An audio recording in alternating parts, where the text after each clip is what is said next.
Near Three Rivers, Texas, a welding mishap ignites a fire in an oil storage tank. It seems that the blaze is nearly out, and firemen continue hosing it down.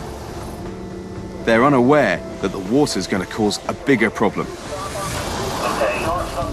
The intense heat turns the water into steam.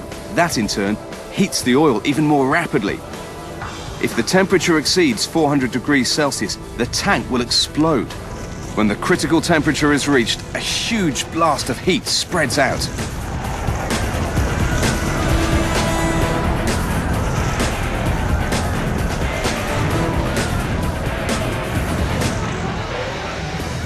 The explosive fire radiates heat so intense that people more than 200 meters away suffer third-degree burns.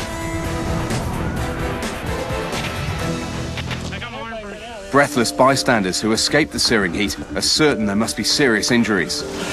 Hey, get bandaged, headed this way. The people down there are gonna be burned bad. Even the cameraman gives up his lockdown tripod shot and runs.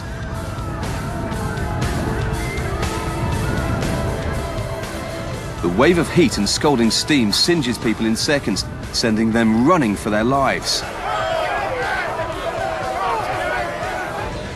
Although 22 people suffered second and third degree burns, no lives were lost as the storage tank was destroyed in seconds.